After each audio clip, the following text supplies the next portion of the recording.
work and not think that I'm in some way a genius. Just every day I think, this is really good fun, here's a problem that's come up, and we need to solve it. But because I never take credit for my ideas, they're not my ideas, they're just ideas. Somebody said, ideas are like fish floating past.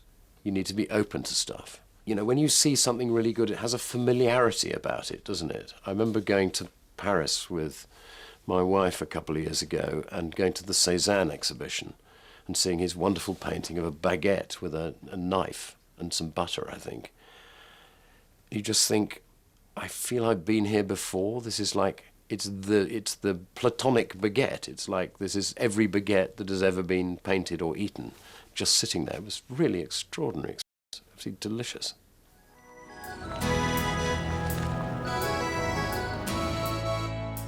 In 2013, John Lloyd performed his first one-man show. It's a mix of jokes and reflections on his life and career. But the enduring legacy of Blackadder, I think, is this: more than half the regimental goats in the British Army are called Baldric. The show's also based around books he originally co-authored with his friend, the late Douglas Adams. The most recent is After Liff, a liff being a place name used for a concept for which we have no adequate word. It's called, I don't really want to mention this one, but I'm going to, Anthorn in Cumbria. Anthorn is a medical term, a penis so embarrassingly small that the doctor secretly takes a picture of it on his phone.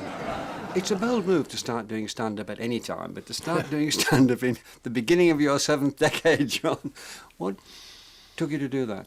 I don't think there's another pleasure to compare with making large groups of people laugh. It's a weird life being a stand-up comic, you know. They'll all go on, and Rick Mail once said to me, he said, I don't really feel alive unless I'm in front of 3,000 people weeping with laughter. Afterwards, everything seems grey and colourless, you know. But why do you think it is? It's a tremendous sense of self-affirmation. You feel, you know, that you matter. You feel that things are real. You feel very connected. And there isn't a sense of, look at me, I'm marvellous when you're doing stand-up. There's a tremendous sense of nowness, of being in the moment, of being absolutely there and being completely alive. A terrific sense of vivacity and joy. And of course the feedback you get, it is like a wind coming at you. I'm feeling a little bit like Prince Charles here. Have you come far? It's a very interesting meeting. I have these written by a little man for me. It was really good. I liked the mix. I liked all the brain cell stuff with all the jokes. It was terrific. I've never heard that before.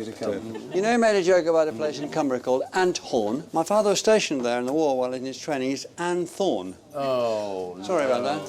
Oh. The performing thing's fun. It's not work to me. And it's a strange thing, and it's not interesting enough to do that for a living. I couldn't do that. Doing the same thing every night.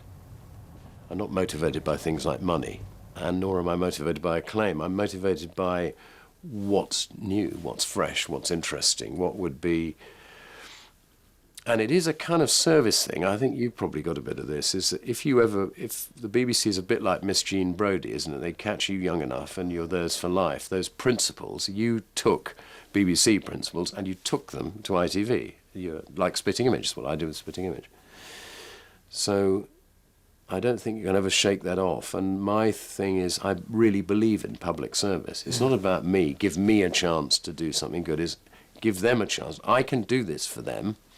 There are millions of people who want to hear what I can help them enjoy. You've been doing history, intellectual, comedy. You've been doing that right the way along. That's been the pattern.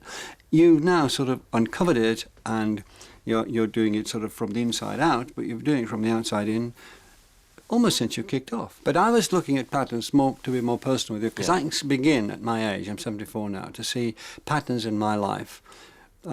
Because I'm looking back more than I'm looking forward. That's partly, and partly because I'm thinking about it. I'm decided to think about it.